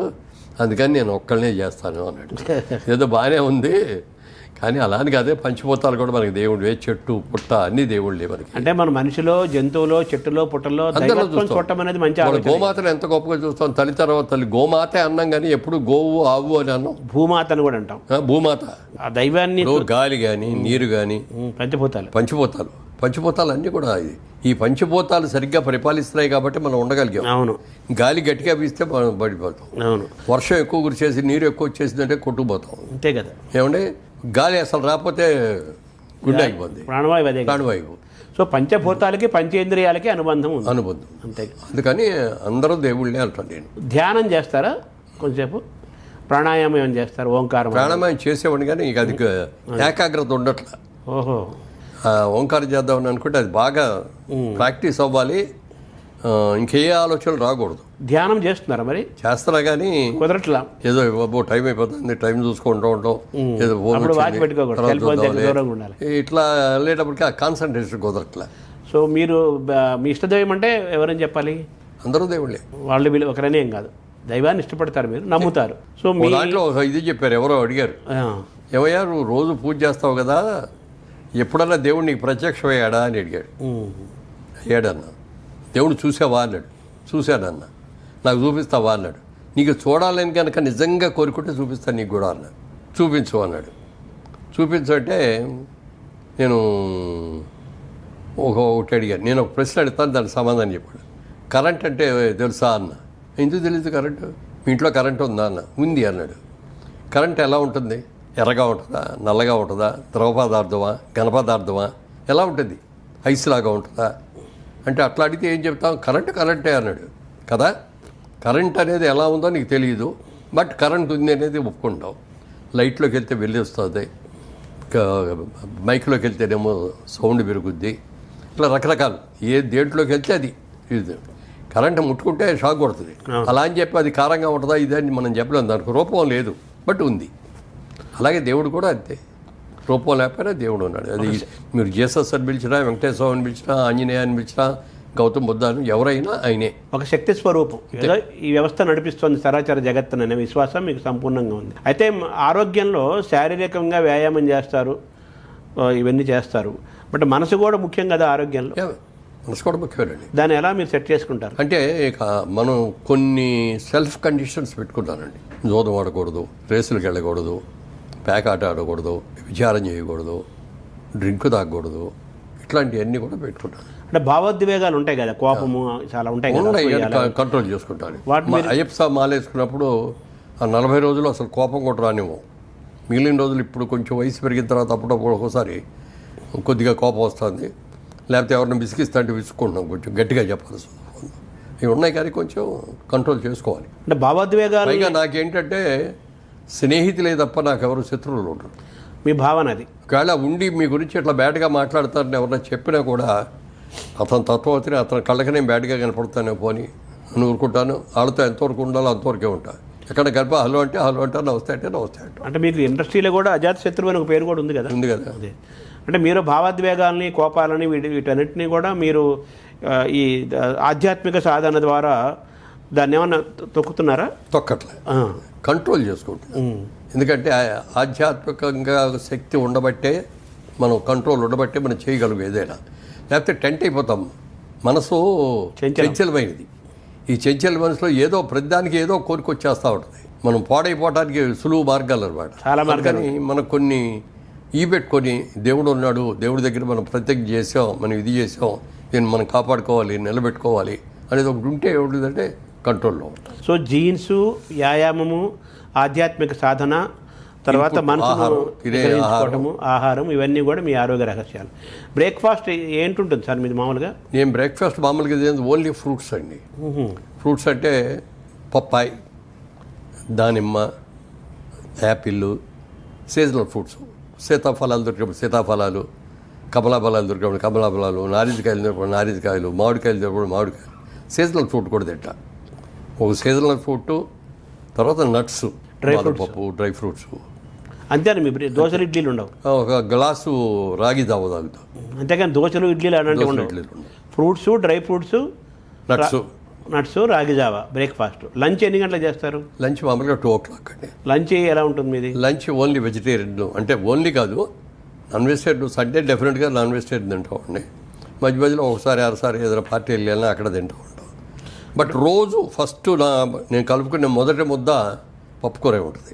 పప్పు, ఆకుకూర మొదటి నుంచి అంతే. మొదటి నుంచి అది కంపల్సరీగా మా ఇంట్లో పప్పుకూర, ఆకుకూరతో పప్పుకూర అనేది కంపల్సరీ. అది అయిన తర్వాత మామూలు కూర ఏదైనా ఉంటే అది తింటాను. అది అయిన తర్వాత నాన్ వెజ్ ఆఖరిలో తింటాను. నాన్ వెజ్ తగ్గించడం మొదలుపెట్టి ఎంతకాలం అయింది? అంటే ఎప్పుడు కూడా తక్కువేనండి, ఎక్కువ తినేవాడిని కాదు. ఎందుకంటే మీ అమ్మగారు వాళ్ళు కూడా కొద్దిగా పూజలు అవి చేసాం. మా అమ్మగారు వాళ్ళు అసలు తినరు. మా అమ్మగారు తినరు, మా అక్కగారు తినరు, మా చెల్లెలు తినదు, మా అమ్మాయి తినదు. నాన్నగారికి విపరీతమైన ఇష్టం, ఆయన రోజు పెట్టాలి. ఇప్పుడు మా డాక్టర్ తినదు. వాళ్ళకి 2 పిల్లలు, అబ్బాయి అమ్మాయి, వాళ్ళు తినరు. మేము శుద్ధ బ్రాహ్మణం ఒక విధంగా చెప్పాలి. కమ్మ బ్రాహ్మణ. మన తిప్పనేని రామస్వామి చౌదరి గారు చెప్పాలంటే ఆయన భాషలో కమ్మ బ్రాహ్మణులు. సో మీరు వెజిటేరియన్ ఎక్కువే తింటారు, నాన్ వెజ్ కంపారిటివ్గా వెజిటేరియన్ ఎక్కువ. కంపారిటివ్. నైట్ టైం మాత్రం ఓన్లీ టిఫిన్. దోశ అయితే ఒక దోశ. ఆఫ్టర్ భోజనం, లంచ్ తర్వాత ఏమైనా రెస్ట్ తీసుకుంటారా మధ్యాహ్నం? ఏమన్నా రెస్ట్ అంటే పడుకోనండి. పడుకొని ఏదో పేపర్లు చదువుకుంటూ రిలాక్స్ అవ్వరా? మంచి పనుకోవటం, నిద్రపోవటం ఉండదు. పగలపూట నిద్రపోరు మీరు? పగలపడుకో. ఈవినింగ్ ఎన్ని గంటలకు ఉంటుంది సార్ మీరు dinner? Evening dinner 8 o'clock night. అది కూడా రైస్ అది ఉండదు, తింటే పుల్కా తింటాం, లేకపోతే ఏదైనా దోశ లేకపోతే ఇడ్లీ కానీ, వెరీ సింపుల్. అది కూడా ఎంతకాలం నుంచి మీరు నైట్ టైం భోజనం మానేసి ఎంతకాలం అయింది? చాలా ఏళ్ళు అయిందండి. అబ్బో. నాకు పెళ్ళి తర్వాత సంసారం పెట్టేటప్పుడు ఇన్సూరెన్స్ చేయించుకుందాం, ఇన్సూరెన్స్ చేయించుకుంటే మంచిగా రేపు పొద్దున మనం ఎట్లా ఉంటాం, తిరుగుతూ ఉంటాం, ఒక ఇన్సూరెన్స్ ఉంటే ఒక ఇది ఉంటుంది ఫ్యామిలీకి ఒక అని ఇన్సూరెన్స్ చేయించాను. చేయిన తర్వాత 1 year అయిన తర్వాత ఇంకొంచెం చేద్దాం, ఆదాయం పెరిగింది కదా అని మళ్ళీ చేద్దామని వెళ్తే ఆయన చూసి ఇన్సూరెన్స్ ఏజెంట్ అన్నాడు, సార్ లాస్ట్ ఇయర్ ఇన్సూరెన్స్ చేసినప్పటికీ ఇప్పటికి 8 kgs పెరిగారు సార్, మీరు ఇలా పెరగటం మంచిది కాదు అన్నాడు. అప్పుడు కానీ నాకు తెలియలేదు నేను పెరుగుతున్నాను అనేది. ఇక అప్పటి నుంచి కంట్రోల్ పెట్టుకున్నాను. అప్పుడు పెద్ద ఏజ్ లేదుగా, మీరు 30sలో 40లో ఉంటారేమో. అప్పుడు లేదు, ఇంకా 30 లెస్ దాన్ 25లో పెళ్ళయింది. అవును. 26 ఆ టైంలో తీసుకొని అప్పటి నుంచి రాత్రిపూట భోజనం మానేసి, రైస్ మానేసి పుల్కా తినేవాడిని. అప్పటి నుంచే అంటే మీకు 85 సినిమాలో రాకముందు నుంచే పుల్కా. అంతే. సినిమాలు 34 ఏళ్ల వయసులో వచ్చారు మీరు, అంతే కదా? 74 అనుకుంటా వచ్చిన కాడి నుంచి కూడా ఇక అది కంటిన్యూ. అంటే మీరు ఇప్పుడు 85 ఏళ్ళు అంటే 60 ఏళ్ల నుంచి మీరు ఆల్మోస్ట్ 60 ఏళ్ళ నుంచి రాత్రిపూట భోజనం చేయట్లా, ఏకభుక్తమే. పని కూడా 8 గంటలు పనుకుంటారు సార్? 10 నిద్ర వెంటనే పడుతుందా మీకు? అది ఆరోగ్యం కొంచెం ఇది కూడా ఆరోగ్యమే. ఇప్పుడు కొద్దిగా మధ్యలో మెలకు రావడం కొద్దిగా కిందే ఉంటుంది. అప్పుడు చూస్తే బెడ్ మీద చిన్న ఎక్సర్సైజ్ చేసేసి పడుకుంటే మళ్ళీ నిద్రపట్టి. అదే. పుస్తకాలు ఏం చదువుతారు? రీడింగ్ హ్యాబిట్, సంగీతం వింటాం? ఆల్మోస్ట్ లేదు. పుస్తకాలు ఇదివరకు చిన్నప్పుడు బాగా చదివేవాడిని, కానీ ఇప్పుడు చదువుతా అంటే నిద్ర వచ్చేస్తూ ఉంటుంది. మంచిదే కదా. సినిమాలు చూస్తుంటారా సార్? తర్వాత సినిమా ఇండస్ట్రీలో ఉన్నా కాబట్టి సినిమాలు చూడాలి. కొత్త సినిమాలు చూస్తున్నారా? లేటెస్ట్ సినిమాలు కూడా చూస్తారా? లేటెస్ట్ కూడా చూస్తాను. కొన్నేమో థియేటర్కి వెళ్ళి చూస్తున్నాను, కొన్నేమో ఎట్లా ఓటీటీలో రావటం లేదు, తర్వాత వస్తాయి కదా. ఏదైనా థియేటర్కి వెళ్ళి చూసి ఆ ఫీల్ వేరు కదా. డెఫినెట్గా 100% ఆ తేడా అంతా చాలా బాగుంటుంది కదా. ఫుల్ స్క్రీన్, జనం మధ్య ఫుల్ స్క్రీన్ ఒకటి, లైట్లన్నీ ఆఫ్ చేసి ఉండే స్క్రీన్ ఒకటే కనపడుతుంది మనకి, మన పక్కన వాళ్ళు కూడా మనకు కనపడరు.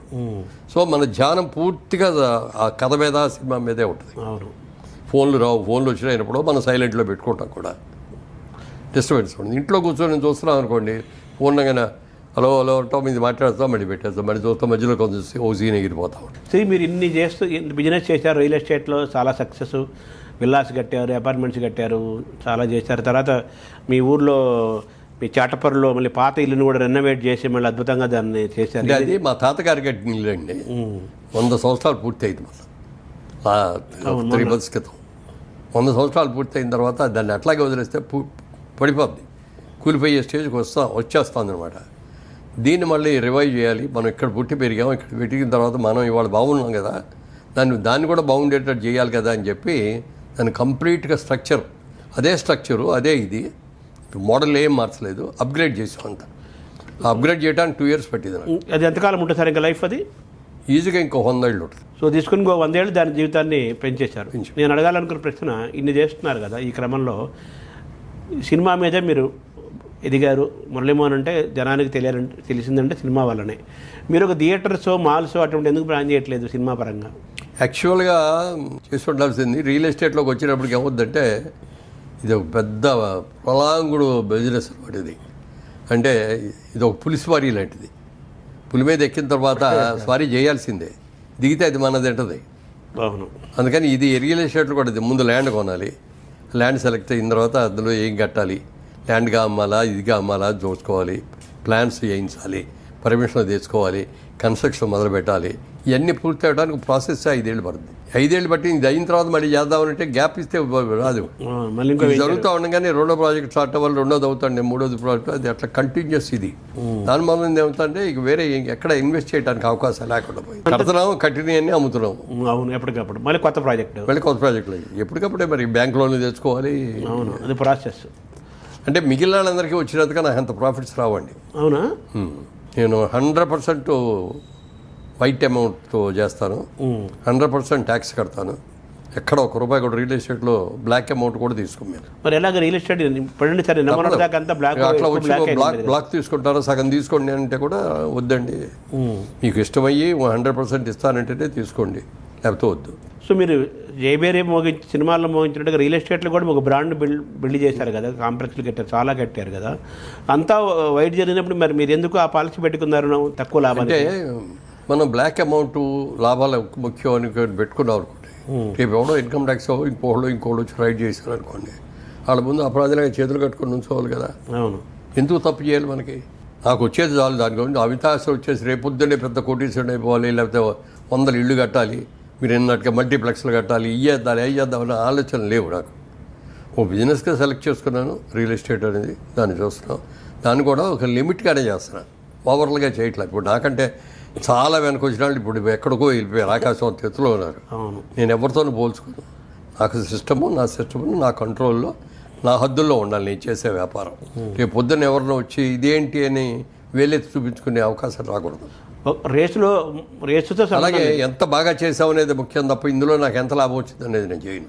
సేఫ్ గేమ్ ఆడాలి, అలాగే అట్ ది సేమ్ టైం మీరు కొన్న వాళ్ళు కూడా కంఫర్టబుల్గా ఉండాలి. సో మీ జయభేరి రియల్ ఎస్టేట్లో, మీ బిజినెస్లో మీ సక్సెస్ ఫార్ములా ఏంటి? నేను చాలామందికి కూడా చెప్పేది ఒకటి, మనం ఏ పని చేస్తున్నా సరే ఇష్టపడి కష్టపడి చేయండి, సక్సెస్ అనేది ఆటోమేటిక్గా వస్తుంది. అది నీతిగా చేయండి, నిజాయితీగా చేయండి, అదే నా పాలసీ. దాన్నే మొదటి నుంచి పెట్టుకున్నాం. మరి ఇన్నేళ్ళు, ఇప్పుడు 25 ఏళ్ళు నుండి 86లోకి వచ్చాం.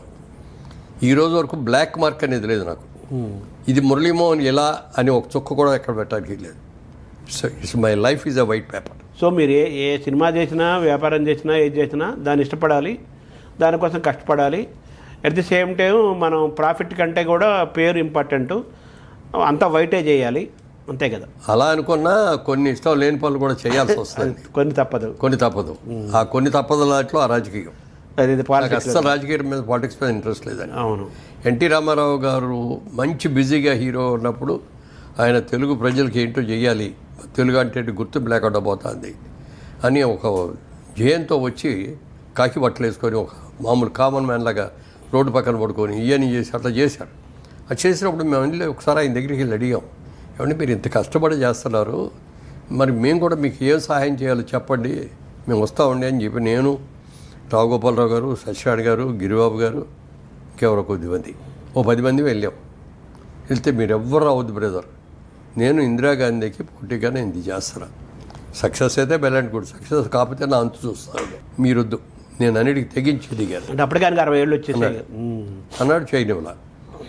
తర్వాత ఆయన్ని దింపేశారు చూడండి, సీఎం అయిన తర్వాత ఆపరేషన్ చేసుకోవచ్చు. అప్పుడు ఇక అసలు చాలా కోపం వచ్చేసింది. వెళ్ళిపోవాలి, ప్రజలకు వెళ్ళి చెప్పాలి, ఈయన ఇంత నిజాయితీగా ఎంత చేస్తే వాళ్ళు ఒక పాలిటిక్స్ వచ్చేసి ఈయన దింపేస్తారా, ఓట్లేసిన ప్రజలు కదా ఓట్లేసి గెలిపించుకుంది, వాళ్ళు ఎవరు దించడానికి వాళ్ళకే హక్కు ఉంది అనేది ప్రజలకి చెప్పాలి.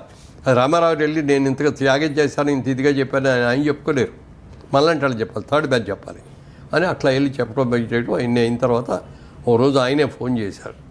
ఫోన్ చేసి ఎక్కడున్నావు బ్రదర్ మురళి అన్నాడు. సరే అప్పుడు చెన్నైలోనే ఉంది ఇండస్ట్రీ, మెడ్రాస్లో ఉన్నానండి అన్న. రేపు మార్నింగ్ ఒకసారి హైదరాబాద్ వస్తావా అన్నారు. వస్తాను సార్ అన్న. మార్నింగ్ వచ్చాను, వెళ్ళాను, వెళ్ళగానే పైకి పిలిచారు. ఏం లేదు, మన వాళ్ళందరూ కూడా రాజమండ్రి నుంచి ఎంపీకి పోటీ నువ్వు చేస్తే బాగుంటుంది అంటున్నారు, నువ్వు చేస్తే బాగుంటుంది అన్నారు. నాకు అసలు దెమ్మ తిరిగిపోయింది. ఇదేంటిది, నాకు ఎప్పుడు అసలు ఆశ లేదు, నేను పార్టీ కార్యకర్తగా చేస్తాను. అప్పటి నుంచి కూడా పార్టీకి ప్రచారానికి నేను అన్నిటికీ వెళ్తా. ఎలక్షన్ వచ్చిందంటే ఒక 4 రోజులు ఇంటి మొహం కూడా చూడకుండా. ఎన్టీఆర్ పైన అభిమానం. ఆంధ్రప్రదేశ్లో ఆన్ రోడ్డు ఎన్టీ రామారావు తర్వాత ఎక్కువ తిరిగింది ఎవరంటే నేనే. అందులో ఆయన కోసం అంతే కదా. సో అందులో రాజమండ్రి ఆఫర్ చేశారు అప్పుడే, అప్పుడే ఆఫర్ చేశాను. నేను 4 రోజులు టైం ఇవ్వండి సార్, నాకు అసలు ఏడు గందరగోళంగా ఉంది చెప్పిన దానికి.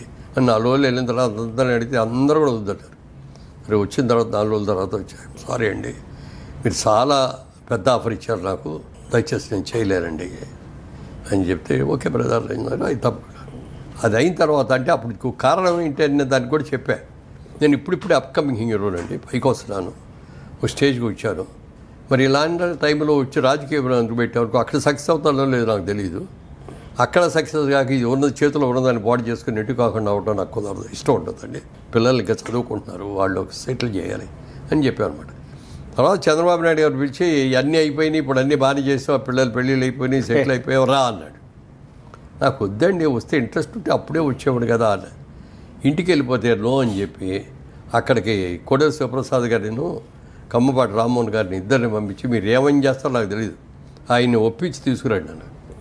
5 hours వాళ్ళు నన్ను ఒప్పించి ఎక్కడో ఒక వీక్ మూమెంట్లో ఓకే అండి ఓకే అన్నందుకు 10 ఏళ్ళు నా జీవితం దానికి అయింది. అక్కడ కూడా రాజకీయంలో కూడా నీతిగా నిజాయితీగా చేశాను. ఎక్కడ ఒక్క రూపాయి ప్రజాధనం అనే దాన్ని వృధా చేయటం కానీ నా సొంతానికి వాడుకోవటం కానీ ఇది లేకుండా చేశారు. ఒకసారి ఓడిపోయారు, సెకండ్ టైం గెలిచారు, అంతే కదా. ఒకసారి ఓడిచ్చారు, ఓడిపోలా ప్రజలు గెలిపించారు, నాయకులు ఓడించారు. సెకండ్ టైం గెలిచారు. సెకండ్ టైం అదే అప్పుడు ఫస్ట్ టైం ఓడిపోయినప్పుడు కూడా 1700 ఓట్లతో. అప్పుడు ఏమో 3 కారణాలు అందులో. ఒకటి నేను, రెండోది కృష్ణరాజు గారు, ఇద్దరు ఒకే కాన్స్టిట్యూన్సీలో పోటీ. మూడోది ఉండవల్లి అరుణ్ కుమార్ గారు, ముగ్గురు పోటీ. చీలిక ఓటు చీలిక అయింది. సినిమాదేమో మా ఇద్దరికి డివైడ్ అయ్యింది. ఆయనకుండే ఓటు ఆయనకు వచ్చింది, అయినా కూడా నేను గెలిచాను. టీవీలో అనౌన్స్మెంట్ కూడా వచ్చేసింది గెలిచానని. కృష్ణరాజు గారి కంటే 1,00,000 ఓట్లు ఎక్కువ వచ్చింది నాకు. అప్పుడు మ్యానిపులేట్ చేశాను.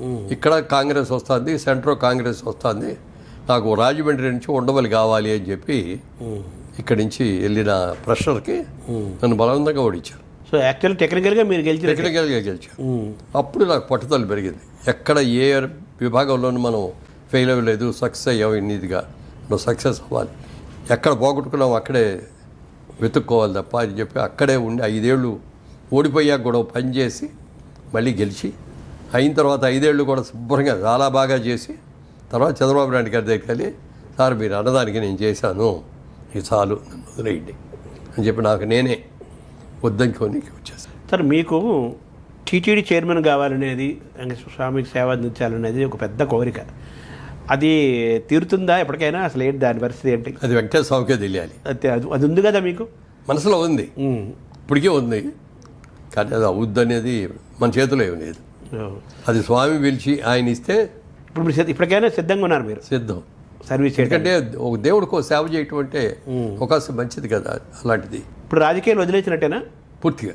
వ్యాపారము, సినిమాలు. మళ్ళీ ఇప్పుడు ఈ సినీ కార్మికుల సమ్మె జరుగుతుంది కదా సార్, దీన్ని మీరు ఎలా చూస్తున్నారు? దీని పరిష్కారం ఏంటి? అంటే ఇదివరకు ఇలాంటి సమస్యలు వచ్చినప్పుడు అండి పెద్దవాళ్ళు చాలామంది ఉండేవారు. ఒక డివిఎస్ రాజు గారు కానీ, ఒక ఎంఎస్ రెడ్డి గారు కానీ, దాసరి గారు, లేకపోతే దాసరి గారు కానీ, రామానాయుడు గారు కానీ, ఇలాంటి వాళ్ళతో వచ్చి కూర్చొని పిలిచి పరిష్కారం చేసేవారు. ఇవాళ అట్లా ఎవరు సినిమాలో ఈయన పెద్ద, ఈయన చెప్పిన మాట వినాలనే వాళ్ళు ఎవరు ఏర్పట్ల. అందుకని ఒక రోజు నేనే వేదిక మీద ఆయనతో కూడా చెప్పకుండా చిరంజీవి గారితో అన్నా, నేను ఒక పెద్ద కావాలి, ఇప్పుడు మీరు అన్ని రకాలుగా పెద్దకి అర్హోత్వం మీకుంది, చేయండి అంటే ఆయన అవుతున్నారు, లేదు చేయాల్సిందేనా అన్నాను. మొత్తం మీద ఒప్పుకున్నారు. తర్వాత ఎందుకో ఎక్కడో హర్ట్ అయ్యారు పాపం. హర్ట్ చేశారు, ఎవరో కావాలని చేశారో అట్లా అయిందో తెలియదు. అప్పుడు అనౌన్స్ చేశాడు, ఇక నేను సినిమా పెద్దగా ఉండదలుచుకోలేదు, సినిమా బిడ్డగా మాత్రం ఉంటాను, సినిమా ఇండస్ట్రీకి ఏదైనా కష్టం వచ్చినప్పుడు నేను వచ్చి ఆదుకుంటాను, అంతేగాని పెద్దగా ఉండను అని చెప్పి అన్నాడు. ఇప్పుడు చిరంజీవి గారు కూడా నిన్న ఛాంబర్ వాళ్ళందరినీ పిలిచి మాట్లాడటం జరిగింది. ఇవాళ కార్మికులను కూడా పిలుస్తున్నారు, వాళ్ళతో కూడా మాట్లాడిన తర్వాత ఏ విధంగా సంధి చేయాలో చూసి, ఎందుకంటే ఇండస్ట్రీ కూడా శాలరీలు పెంచాలి, పెంచక తప్పదు. కార్మికులు ప్రతి రోజుకి కాస్ట్ ఆఫ్ లివింగ్ పెరిగిపోతుంది. కానీ ఇవాళ పెద్ద సినిమాల వాళ్ళు పెద్ద 100 కోట్లు 1000 కోట్ల మీద తీస్తారు కాబట్టి వాళ్ళకి ఏం పెద్ద బాగుండదు. చిన్న సినిమా వాళ్ళు బలైపోతున్నాడు. ఇప్పుడు ఇవాళ మళ్ళీ వేజెస్ పెంచిన ఏంటి, ఇంకా కాస్ట్ పెరిగిపోద్ది కదా. అంటే ఈ కార్మికులు అలా అని చెప్పారని కాదు, వయ్యా మీడియాగా చేయాలి, వాళ్ళనే దృష్టిలో పెట్టుకోవాలి, ఇటు ప్రొడక్షన్ కాస్ట్ కూడా దృష్టిలో పెట్టుకొని వయ్యా మీడియాగా చేసుకొని సాధించుకుంటే. ఇప్పుడు కార్మికులు చేస్తున్న ఈ ఉద్యమం పోరాటంలో న్యాయం ఉందంటారా? ఏమంటారు దీన్ని? తప్పలేదండి. ఇప్పుడు పనిచేసేవాడు అమ్మని కదా అడుగుతో, అవును, ఆకలేస్తుందంటే అమ్మ దగ్గరికి వెళ్ళి అమ్మ అన్నం పెట్టమంటాం, లేకపోతే భార్య దగ్గరికి వెళ్ళి పెట్టమ్మా అంటాం, లేకపోతే కూతురు దగ్గరికి అమ్మ భోజనం వడ్డించు అంటాం. వాళ్ళు మరి వాళ్ళకున్న కష్టాలకి నిర్మాతలే కదా అడగాల్సింది. వాళ్ళు అడగటం తప్పు కాదు. అలా అని చెప్పి గొంతెంపు కోరికలు కోరకుండా దృష్టి పెట్టుకొని నిర్మాత బాగుండాలి, నిర్మాత బాగుంటేనే ఇండస్ట్రీ బాగుంటుంది అనేది డెఫినెట్గా ప్రతి ఒక్కళ్ళు అనుకోవాలి. అంటే ఇప్పుడు ఆర్టిస్టులు కానీ, టెక్నీషియన్స్ కానీ, మరి కార్మికులు కానీ అందరూ అనుకోవాలి. వాళ్ళు చేస్తున్న డిమాండ్ ప్రకారంగానే పెంచితే చిన్న నిర్మాతకి ఇబ్బంది అవుతుందంటారా? అవుతుంది కదా. ఇప్పుడు పెద్ద సినిమాకి వచ్చేసి దొరకొట్టుకి ఇప్పటికీ చూస్తే 8 రెట్లు పెరిగినాయండి. అవును, ప్రొడక్షన్ కాస్ట్. అయితే ఇప్పుడు అందరూ అనేది ఏంటంటే, ఇప్పుడు సినిమా ప్రొడక్షన్లో హీరో, డైరెక్టరు, ఇప్పుడు మ్యూజిక్ డైరెక్టర్ కూడా యాడ్ అయిపోయాడు. కోట్లాది రూపాయలు మేజర్ పర్సెంటేజ్ అంతా సినిమా ప్రొడక్షన్ దానికంటే మేజర్ పర్సెంటేజ్ అందులోకి వెళ్ళిపోతుంది కదా. అంతంత తీసుకున్న వాళ్ళు వీళ్ళకి ఇవ్వడానికి ప్రాబ్లం ఏంటనేది కూడా ఒక విమర్శ అంటుంది. ఓ పక్కనేమో హ్యూజ్ రెమ్యూనరేషన్స్ తీసుకుంటూ వెళ్ళిపోతాంటే ఈ రోజు కష్టపడే వాళ్ళకి మాకేం వస్తుంది అనేది భావన అది. ప్రొడక్షన్లో మేజర్ షేర్ వాళ్ళదే అవుతుంది కదా, డైరెక్టర్ హీరో అంతే. వాళ్ళిద్దరే మెయిన్. వాళ్ళు కొంత మనం ఇండస్ట్రీ నిలబెట్టుకోవాలి అనేది ఉండి కొంత రీజనబుల్గా వాళ్ళు తగ్గించుకుంటే బాగుంటుంది. ఇప్పుడు వీళ్ళు కూడా నిర్మాతలు కూడా వెళ్ళి వీళ్ళే ఆఫర్ చేసేస్తారు. కాల్ షీట్లు కావాలంటే సార్ మీకు ఎంత ఇస్తామండి మీరు చేయండి అని టెంప్ట్ చేసేస్తారు. డబ్బు ఎవరికి చేయదు. అలాంటప్పుడు ఈ వీళ్ళు అంటున్నది వాళ్ళ కోట్లాది రూపాయలు ఇస్తున్నారు, మేజర్ పర్సంటేజ్ వాళ్ళే తీసుకుంటున్నారు, వాళ్ళతో పోల్చుకుంటే మేము అడిగే తక్కువ కదా అనేది వీళ్ళ వాదన. నిజమే అది తప్పేం కాదు. ఇప్పుడు ఫెడరేషను నిర్మాతలు ఇది రెండు ఉన్నాయి కదా, ఈ రెండింటి మధ్య సయోధ్య ఉండాలంటారు. అదే ఫిల్మ్ ఛాంబర్లో మిగిలిన అన్ని విభాగాలు, ఫెడరేషన్ ఇవన్నీ కూడా ఫిల్మ్ ఛాంబర్లో భాగాలి. సినిమా ఇండస్ట్రీకి హెడ్ ఎవరంటే ఫిల్మ్ ఛాంబర్ ఆఫ్ కామర్స్. వాళ్ళు చెప్పినట్టే వినాలి, ఏదొచ్చినా వాళ్ళ దగ్గరికి వెళ్ళాలి. వాళ్ళు కూడా నిర్ణయించలేని పరిస్థితి వస్తే పెద్దల దగ్గరికి వెళ్ళాలి. అలా చిరంజీవి గారు నేను పిలిపించి వీడితో మాట్లాడడం జరిగింది. కార్మికులతో కూడా మాట్లాడతాను. నేను అనుకోవటం ఈ 1 వీక్ లోపల సెటిల్ అయిపోతుంది. మీరేమైనా పాత్ర పోషిస్తున్నారా ఈ పరిష్కారంలో? ఏం లేదు సార్. పాపం ఒక్కొక్కరు వెళ్ళిపోతున్నారు. పాత్ర వాళ్ళ మన కోట శ్రీనివాసరావు, ధర్మవరం వెళ్ళిపోతున్నారు. మీకు ఏమైందండి? ఎవరైనా వెళ్ళిపోవాల్సిన వాళ్ళవే అంతే ఉండేవాళ్ళవా? ఎవడు పర్మనెంట్ కాదు ఈ భూమి. అది పొద్దున్నే లేచిందా ఇవాళ బతుకున్నాం, ఇంకో రోజు కలిసింది మనకి అది అనుకోవాలి తప్ప అయ్యో నేను అప్పుడే చచ్చిపోతానా ఏంటి? నువ్వు ఒళ్ళాళ్ళు ఉన్నావు చాలు, నీ పని అయిపోయిన తర్వాత వెళ్ళిపోవాలి అంతే. వయసులో ఉన్నవాళ్ళంటే ఓకే, పెద్దవాళ్ళు అనేది అది సహజమే. అందుకని మేము కూడా ఇప్పుడు వీసా వచ్చేసింది మాకు, టికెట్ కూడా కొనుక్కొని ఉన్నాం. ఎప్పుడు ఎక్కమంటే ఇప్పుడు ఎక్కేటి. మామూలుగా అది దైవ నిర్ణయం, అది మనం చేయలేము. బట్ మీ వరకు మీరు మానసికంగా ఫిట్గా ఉన్నారు, చాలా జ్ఞాపక శక్తి ఉంది, అలాగే కామన్ సెన్స్ ఉంది, లౌక్యం ఉంది, ప్రజెన్స్ ఆఫ్ మైండ్ ఉన్నాయి, అన్నీ ఉన్నాయి కదా. ఇవి కూడా జెనెటిక్గా వచ్చిందంటారా? సాధన ఏమైనా ఉందా మీకు? జెనెటిక్గా వచ్చినాయి. అంటే చిన్నప్పుడు మరి తల్లిదండ్రులు మన గైడ్ చేసే విధానం ఉంటుంది కదా. అవును. మా అమ్మగారి ఇన్ఫ్లుయెన్స్ ఆమె అది ఎక్కువ చిన్నప్పటి నుంచి. Thank you sir.